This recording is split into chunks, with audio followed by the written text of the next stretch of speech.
രാവിലെ വളരെ എളുപ്പത്തിൽ സിമ്പിളായിട്ട് ഉണ്ടാക്കിയെടുക്കാൻ പറ്റിയ നല്ലൊരു ചായക്കടിയുടേതാണ് ഇന്നത്തെ റെസിപ്പി. ഈവനിങ് സ്നാക്കായിട്ടും ബ്രേക്ക്ഫാസ്റ്റ് ആയിട്ടൊക്കെ ഉണ്ടാക്കിയെടുക്കാൻ പറ്റിയ നല്ലൊരു ഐറ്റമാണ്. ഇതിലേക്ക് വേറെ കറിയുടെ ഒന്നും ആവശ്യമില്ല. നല്ല ടേസ്റ്റാണ് ഇത് കഴിക്കാനായിട്ട്.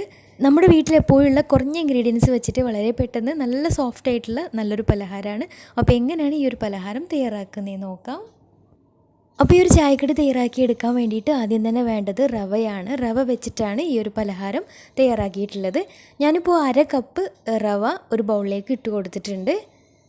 കൂടെ തന്നെ 1/2 കപ്പിനടുത്തായിട്ട് തൈര്, അത്യാവശ്യം പുളിയുള്ള തൈരാണ്, ചെറിയ മിക്സിയുടെ ജാറിലിട്ടിട്ട് അതിലേക്ക് ഒരു പച്ചമുളകും ചെറിയൊരു കഷ്ണം ഇഞ്ചി, ഒരു ഫ്ലേവറിന് മാത്രം മതിയാവും, അതും കൂടെ ചേർത്തിട്ട് നന്നായിട്ടൊന്ന് അടിച്ചെടുക്കാം.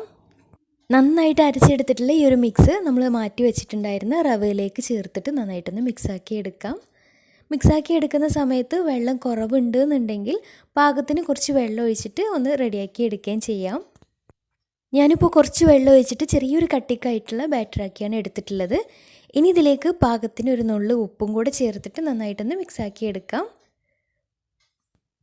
കൂടെ തന്നെ ഇതിലേക്ക് കാണാനൊരു ഭംഗിക്കും ഒന്നും കൂടെ ടേസ്റ്റി ആവാനും വേണ്ടിയിട്ട് ഒരു ചെറിയൊരു കഷ്ണം ക്യാരറ്റ് ഒന്ന് ഗ്രേറ്റ് ചെയ്തിട്ട് ഇതിലേക്ക് ചേർത്ത് കൊടുത്തിട്ടുണ്ട്. കുറച്ചും കൂടെ വെള്ളം ഒഴിച്ചിട്ട് ഇതൊന്ന് ലൂസായിട്ടുള്ള ബാറ്ററാക്കി എടുക്കുന്നുണ്ട്. ഒരുപാട് ലൂസായിട്ട് പോകരുത്, ചെറിയൊരു കട്ടിയായിട്ടുള്ള എന്നാൽ ചെറിയൊരു ലൂസും കൂടെ ആയിട്ടുള്ള ആ ഒരു രീതിയിലാണ് ബാറ്റർ റെഡിയാക്കി എടുത്തിട്ടുള്ളത്.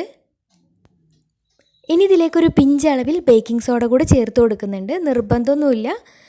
കൂടെ തന്നെ നന്നായിട്ടൊന്ന് സോഫ്റ്റായിട്ട് കിട്ടാൻ വേണ്ടിയിട്ട് ഒരു ടീസ്പൂൺ ഓയിലും കൂടെ, സൺഫ്ലവർ ഓയിലും കൂടെ ചേർത്തിട്ട് നന്നായിട്ടൊന്ന് മിക്സാക്കി എടുത്തിട്ടുണ്ട്. ഇനി ഇത് അടച്ച് വെച്ച് ഒരു 10-15 മിനിറ്റ് ഒന്ന് റെസ്റ്റ് ചെയ്യാൻ വേണ്ടിയിട്ട് മാറ്റി വെക്കാം. ശേഷം ഞാനിപ്പോൾ ഇതുപോലുള്ളൊരു പാത്രത്തിലാണ് ഇതൊന്ന് സെറ്റ് ചെയ്ത് എടുക്കുന്നത്. ആവിയിലാണ് കേട്ടോ വേവിച്ചെടുക്കുന്നത്. അപ്പോൾ ഓയിൽ ബ്രഷ് ചെയ്തിട്ടുള്ള ഈ ഒരു പാത്രത്തിലേക്ക് നമ്മൾ റെഡിയാക്കി വെച്ചിട്ടുള്ള ബാറ്റർ ഒഴിച്ച് കൊടുക്കാം. മുകളിൽ കാണാനൊരു ഭംഗിക്ക് വേണ്ടിയിട്ട് കുറച്ച് മുളക് പൊടി ഒന്ന് തൂവി കൊടുക്കുന്നുണ്ട്. ഇത് നിർബന്ധമൊന്നുമില്ല, കാണാനൊരു ഭംഗിയാണ്. മുകളിൽ ചെറിയൊരു എരിവും കൂടെ ഉണ്ടാകുമ്പോൾ ടേസ്റ്റി ആയിരിക്കും. ഇനി ഞാൻ സ്റ്റീമറിൽ വെച്ചിട്ടാണ് ഇത് വേവിച്ചെടുക്കുന്നത്. അപ്പോൾ സ്റ്റീമറിലേക്ക് ഇറക്കി വെച്ചിട്ട് താഴ്ഭാഗത്ത് വെള്ളം ഒഴിച്ച് വെച്ചിട്ടുണ്ട് കേട്ടോ. തിളച്ച വെള്ളത്തിൽ സ്റ്റീമർ ഇറക്കി വെച്ചിട്ട് അതിലേക്ക് ഈ ഒരു ബാറ്റർ ഒഴിച്ചിട്ട് അടച്ച് വെച്ചിട്ടാണ് വേവിച്ചെടുത്തിട്ടുള്ളത്. അപ്പോൾ ഏകദേശം ഒരു 15-20 മിനിറ്റ് ആയപ്പോൾ തന്നെ കറക്റ്റായിട്ട് വെന്ത് കിട്ടിയിട്ടുണ്ട്. മുകൾ ഭാഗമൊക്കെ നല്ല സെറ്റായിട്ടുണ്ട്. ഒരു ഫോർക്ക് വെച്ചിട്ടൊന്ന് കുത്തി നോക്കുമ്പോൾ ഒട്ടിപ്പിടിക്കുന്നൊന്നുമില്ല. ഒന്നും കൂടെ ഒന്ന് ടേസ്റ്റി ആവാനും അതുപോലെ തന്നെ കാണാനൊരു ഭംഗിക്കും വേണ്ടിയിട്ട് ചെറിയൊരു മിക്സും കൂടെ റെഡിയാക്കി എടുക്കുന്നുണ്ട്.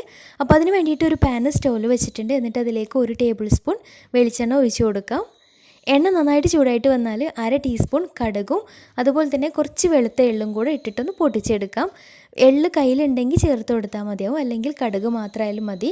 ഇനി നിങ്ങൾക്ക് വേണമെങ്കിൽ ഇതിലേക്ക് കുറച്ച് കറിവേപ്പില ചെറുതായിട്ട് കട്ട് ചെയ്തും പച്ചമുളക് ചെറുതായിട്ട് കട്ട് ചെയ്തതൊക്കെ ചേർത്ത് കൊടുക്കാം കേട്ടോ. അപ്പോൾ കടുകൊക്കെ നന്നായിട്ട് പൊട്ടി വന്നാൽ ഇനി ഇതിലേക്ക് നമ്മൾ റെഡിയാക്കി വെച്ചിട്ടുള്ള ഈ ഒരു പലഹാരം വെച്ചിട്ട് ഒന്ന് ചുറ്റിച്ചെടുക്കാം. അപ്പോൾ ഇത്രയേ ഉള്ളൂ. നല്ല സോഫ്റ്റ് ആയിട്ടുള്ള നല്ല ടേസ്റ്റി ആയിട്ടുള്ള നല്ലൊരു പലഹാരമാണ്. ഇതിലേക്ക് കറിയുടെ ആവശ്യമൊന്നുമില്ല. ഇനി അഥവാ കറി നിർബന്ധമുള്ള ആൾക്കാരാണെന്നുണ്ടെങ്കിൽ കുറച്ച് ചട്നി ഉണ്ടാക്കിയിട്ട് കൂട്ടി കഴിക്കുകയാണെങ്കിൽ നല്ല ടേസ്റ്റാണ്.